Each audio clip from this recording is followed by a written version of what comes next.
എല്ലാവർക്കും ഒരിക്കൽ കൂടി ബെസ്റ്റോ യൂട്യൂബ് ചാനലിലേക്ക് സ്വാഗതം.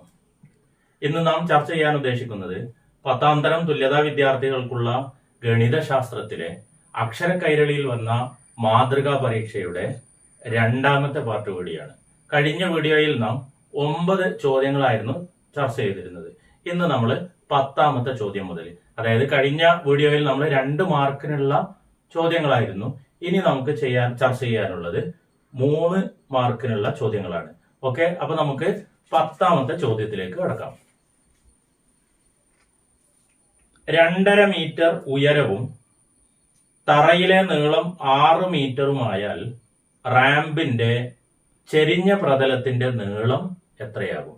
ഏകദേശ ചിത്രം ബോർഡിൽ കൊടുത്തിട്ടുണ്ട്. ഇവിടെ 2.5 മീറ്റർ ആണ് ഉയരം, ഇവിടെ 6 മീറ്റർ ആണ്.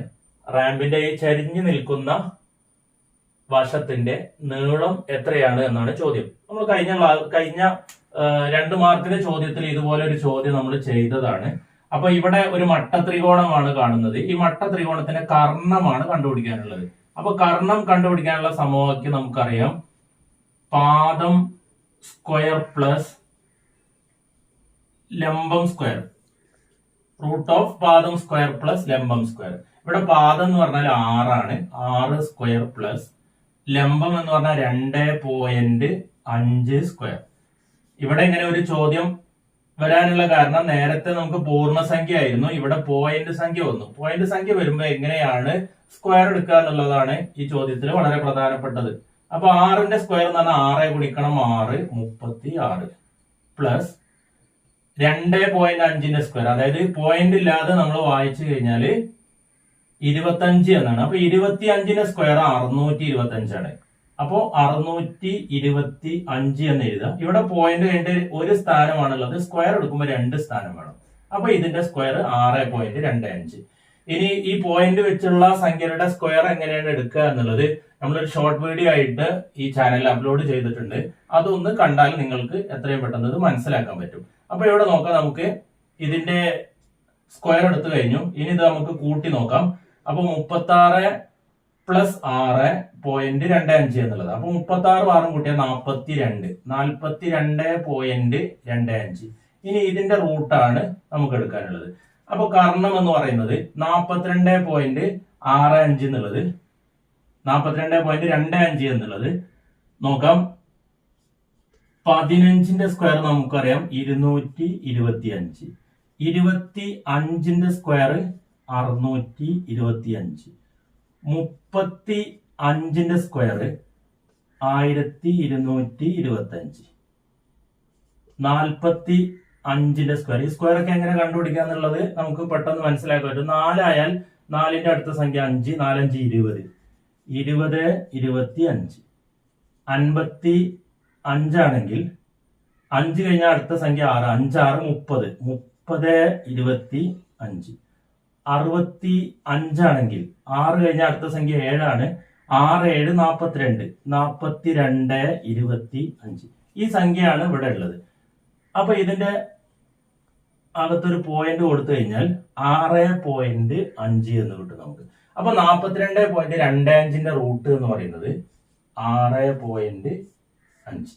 ഓക്കെ, അപ്പൊ ഈ റാമ്പിന്റെ നീളം എന്ന് പറയുന്നത് 6.5. അപ്പൊ ഈ ഭാഗം പ്രത്യേകം ശ്രദ്ധിക്കണം, പോയിന്റ് വെച്ചുള്ള സംഖ്യകളാകുമ്പോൾ. അപ്പൊ ഇവിടെയൊക്കെ നമുക്ക് ഒരു പോയിന്റ് കൊടുത്തു കഴിഞ്ഞാൽ ഇവിടെയും പോയിന്റ് കിട്ടും. ഇവിടെ ഒന്നാണെങ്കിൽ ഇവിടെ.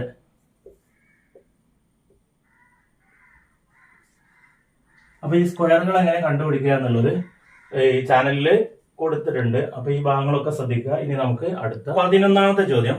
സംഖ്യാരേഖ വരച്ച് 1, √2 എന്നീ സംഖ്യയുടെ സ്ഥാനം അടയാളപ്പെടുത്തുക. ഇത് നമ്മൾ ഈ അധ്യായം ചർച്ച ചെയ്തപ്പോൾ വളരെ വിശദമായിട്ട് നമ്മൾ ഈ കാര്യങ്ങളൊക്കെ പറഞ്ഞിട്ടുണ്ട്. ഏതൊക്കെയാണ് പരീക്ഷയ്ക്ക് വരാൻ സാധ്യതയുള്ളത് എന്നുള്ളതും അവിടെ പറഞ്ഞിട്ടുണ്ട്. അപ്പൊ സ്ഥിരമായി ചോദിക്കുന്ന ഒരു ചോദ്യമാണിത്.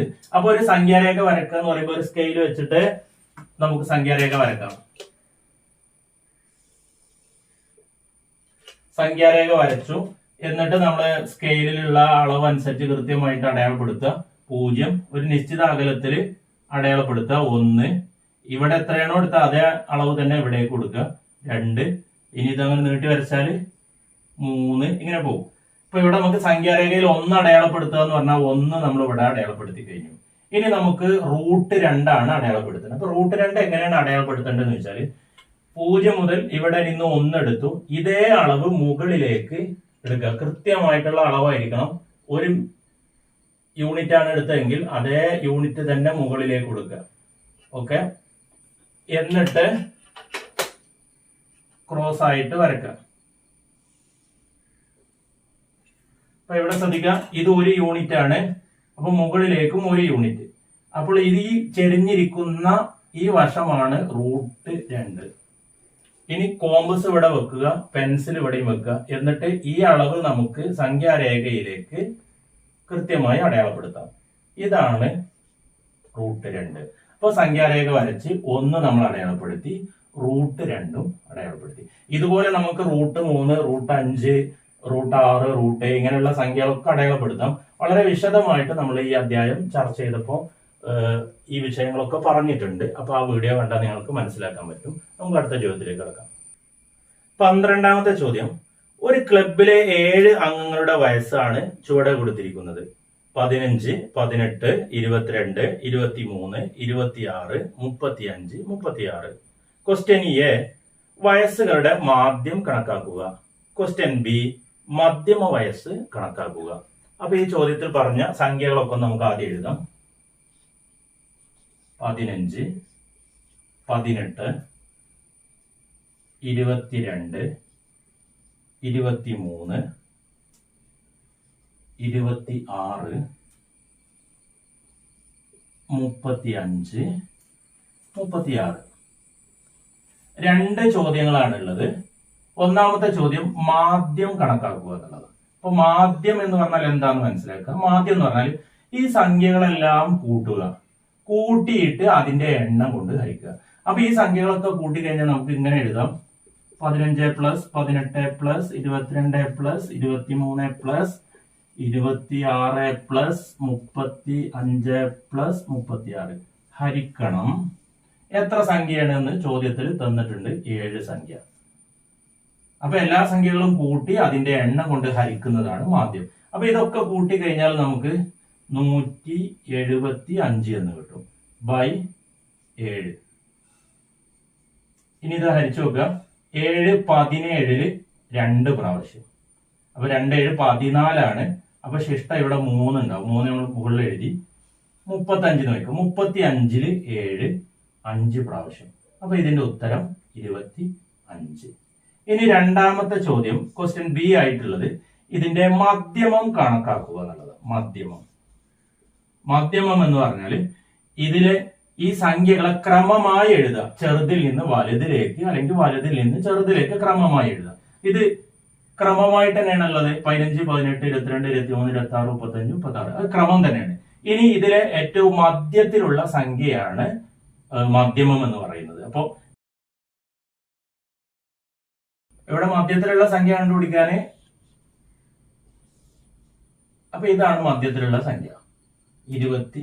അപ്പൊ മധ്യമം എന്ന് പറയുന്നത് മധ്യത്തിലുള്ള സംഖ്യ കണ്ടുപിടിക്കാനുള്ള മെത്തേഡ് എന്ന് പറയുന്നത് ചെറുതിൽ നിന്ന് വലുതിലേക്ക് എഴുതണം, അല്ലെങ്കിൽ വലുതിൽ നിന്ന് ചെറുതിലേക്ക് എഴുതണം. എന്നിട്ടാണ് നമ്മൾ മധ്യത്തിലുള്ള സംഖ്യ കണ്ടുപിടിക്കേണ്ടത്. അല്ലെങ്കിൽ ആകെയുള്ള സംഖ്യ 7 ആണ്. അപ്പൊ 7 പ്ലസ് 1/2 ഇങ്ങനെ സമവാക്യം വെച്ച് ഉപയോഗിക്കാം. 8/2. 8/2 4. 4 അല്ല ഉത്തരം, 4ാമത്തെ സംഖ്യ, 4th ഐറ്റം. അതായത് 4ാമത്തെ സംഖ്യ എന്ന് പറയുന്നത് 23. ഇങ്ങനെയാണ് മധ്യമം കണ്ടുപിടിക്കേണ്ടത്. ഓക്കെ, നമുക്ക് അടുത്ത ചോദ്യത്തിലേക്ക് കിടക്കാം. 13ാമത്തെ ചോദ്യം, ഇത് ഓപ്ഷൻ ചോദ്യമാണ്. ആദ്യം നമ്മൾ 1ാമത്തെ ക്വസ്റ്റ്യൻ ചെയ്യുന്നു, അതിനുശേഷം നമ്മൾ 2ാമത്തെ ക്വസ്റ്റ്യൻ. അപ്പൊ 13ൽ ഒരു കടയിൽ ഒരു പുസ്തകത്തിനും ഒരു പേനക്കും കൂടി 20 രൂപയാണ് വില. അതേ വിലയുള്ള 3 പുസ്തകവും ഒരു പേനയും കൂടി വാങ്ങിയപ്പോൾ 50 രൂപ ചിലവായി എങ്കിൽ ഒരു പേനയുടെയും പുസ്തകത്തിന്റെയും വിലയും കണ്ടുപിടിക്കുക. അപ്പൊ ഇവിടെ സമവാക്യം ഉപയോഗിച്ചാണ് ചെയ്യേണ്ടത്. അപ്പൊ ഞാൻ സമവാക്യം ചെയ്യാൻ വേണ്ടിയിട്ട് പുസ്തകത്തിന് ഞാൻ എക്സ് എന്ന് കൊടുക്കുന്നു, പേനക്ക് വൈ എന്ന് കൊടുക്കുന്നു.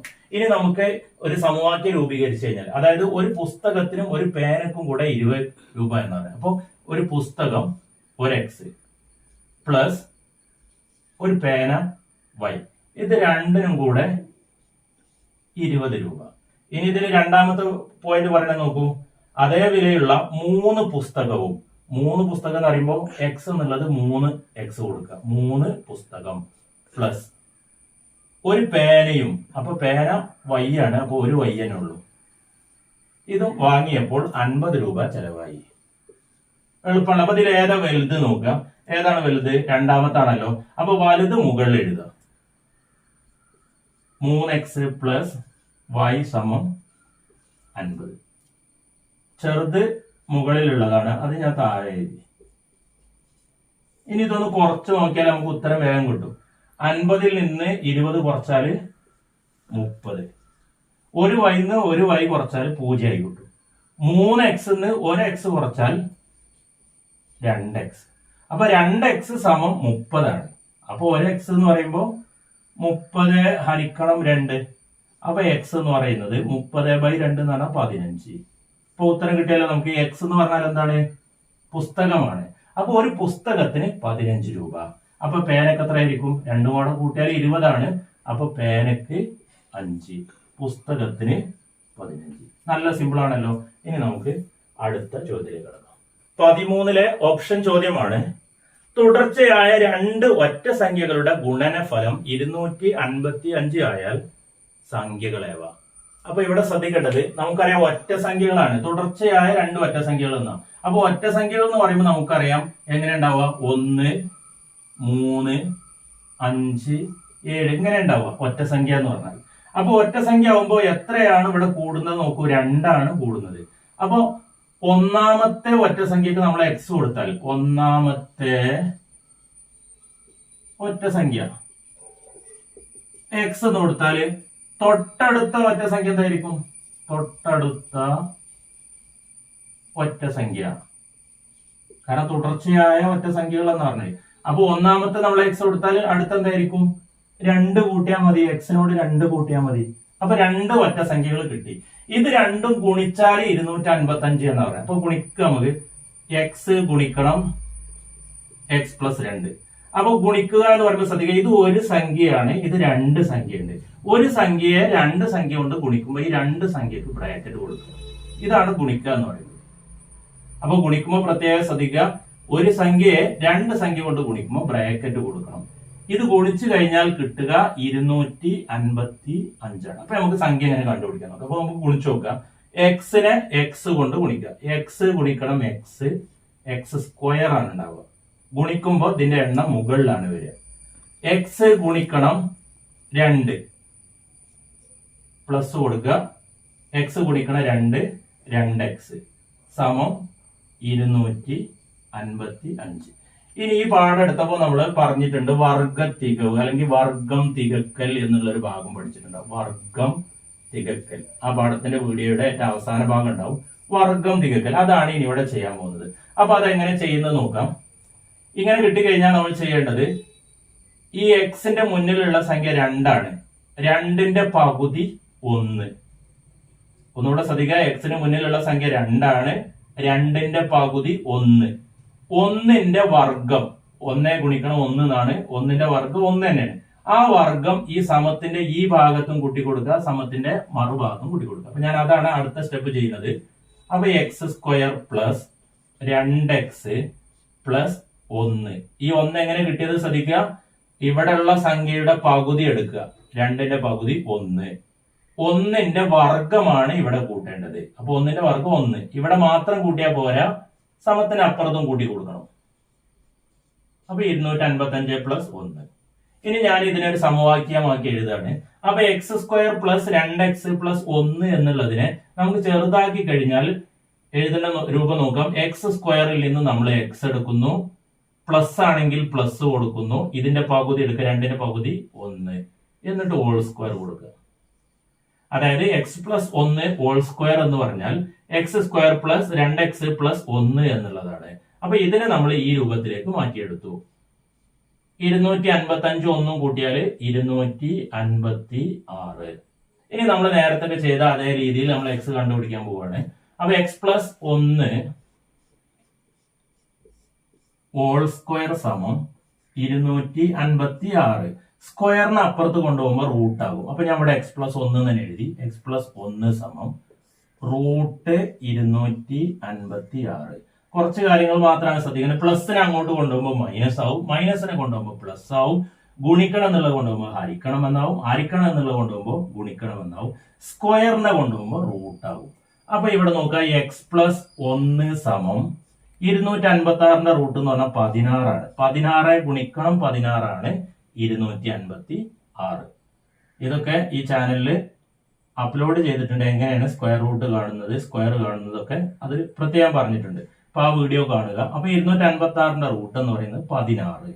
അപ്പൊ x+1 സമം 16 ആണ്.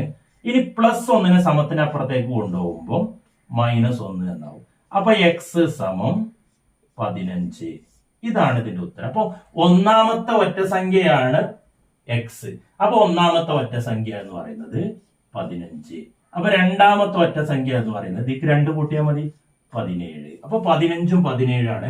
ഇത് രണ്ടും ഗുണിച്ച് നോക്കിയാൽ നമുക്ക് 255 കിട്ടും. ഓക്കെ, നമുക്ക് അടുത്ത ചോദ്യത്തിലേക്ക് കടക്കാം. 14ാമത്തെ ചോദ്യം. കോണുകൾ 55 ഡിഗ്രി, 60 ഡിഗ്രി, 65 ഡിഗ്രി വീതവും മൂലകൾ 5 സെന്റിമീറ്റർ ആരമുള്ള വൃത്തത്തിലുമായ ത്രികോണം വരയ്ക്കുക. ഈ ചോദ്യം അല്ലെങ്കിൽ ഇതുപോലത്തെ ചോദ്യം എല്ലാ പരീക്ഷയിലും നമുക്ക് കാണാൻ പറ്റും. അപ്പൊ ഈ ഒരു ചിത്രം വരക്കല് വളരെ പ്രധാനപ്പെട്ടതാണ്. എല്ലാ വീഡിയോയിലും ഇത് പറഞ്ഞിട്ടുണ്ട്. 4 മാർക്കാണ് ലഭിക്കാൻ പോകുന്നത്. അപ്പൊ ഈ ഒരു ചോദ്യത്തിന്റെ ഉത്തരം എല്ലാവരും പഠിച്ചു വെക്കുക. അപ്പൊ ആദ്യം നമ്മൾ ചെയ്യേണ്ടത് ഒരു സ്കെയിലില് 5 സെന്റിമീറ്റർ കണക്കാക്കി കോമ്പസ് വെച്ച് നമ്മളൊരു വൃത്തം വരക്കാം. അപ്പൊ ഞാനിവിടെ ഒരു ഏകദേശ ചിത്രമാണ് വരക്കുന്നത്.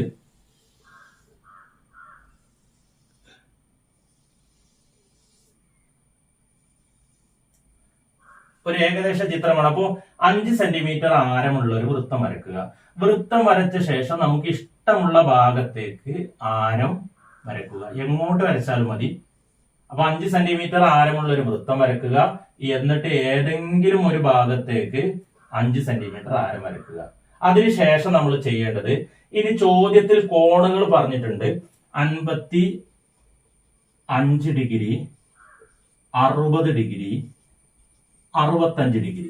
ഇതൊക്കെ ഇരട്ടിയാക്കി എടുക്കുക. അപ്പൊ 55ന്റെ ഇരട്ടി എന്ന് പറയുന്നത് 110 ഡിഗ്രി, 60ന്റെ ഇരട്ടി എന്ന് പറയുന്നത് 120 ഡിഗ്രി, 65ൻ്റെത് 130 ഡിഗ്രി. ഇനി നോക്കാം നമുക്ക്. ആദ്യം 110 ആണ്. അപ്പൊ പ്രൊട്ടാക്ടർ എടുത്തിട്ട് ഈ ഭാഗത്ത് പ്രൊട്ടാക്ടർ ഈ ഒരു രൂപത്തിൽ വെക്കുക. എന്നിട്ട് ഇവിടെ നിന്നാണ് എണ്ണേണ്ടത്. അപ്പൊ 10, 20, 30, 40, 50 അങ്ങനെ 110 എവിടെയാണ് കിട്ടുന്നത് വെച്ചാൽ 110 നമ്മൾ മാർക്ക് ചെയ്യുക. എന്നിട്ട് സ്കെയിൽ വെച്ചിട്ട് കറക്റ്റ് ആയിട്ട് വരക്കുക. അപ്പൊ 110 ഡിഗ്രി എന്ന് മാർക്ക് ചെയ്യുക. അതിനുശേഷം പ്രൊട്ടാക്ടർ വരക്കേണ്ടത്, നമ്മൾ പുതിയൊരു വര വരച്ചു. ഈ വരയിലാണ് പ്രൊട്ടാക്ടർ വെക്കണം. അപ്പൊ പ്രൊട്ടാക്ടർ ഈ ഒരു രൂപത്തിൽ വെക്കുക. വെച്ച ശേഷം 120 ഡിഗ്രി അടയാളപ്പെടുത്തുക. അപ്പൊ ഇവിടുന്നാണ് ഇനി എണ്ണേണ്ടത്. 10, 20, 30, 40, 50, 60 അങ്ങനെ 120 കിട്ടും നമുക്ക്. അപ്പൊ 120 ഇങ്ങനെ വരക്കുക. അപ്പൊ ഈ കോണളവ് 120 ഡിഗ്രി. ഇനി നമുക്ക് വരക്കേണ്ട ആവശ്യമില്ല. ഇവിടെയുള്ള ഈ കാണുന്ന കോണളവാണ് 130 ഡിഗ്രി.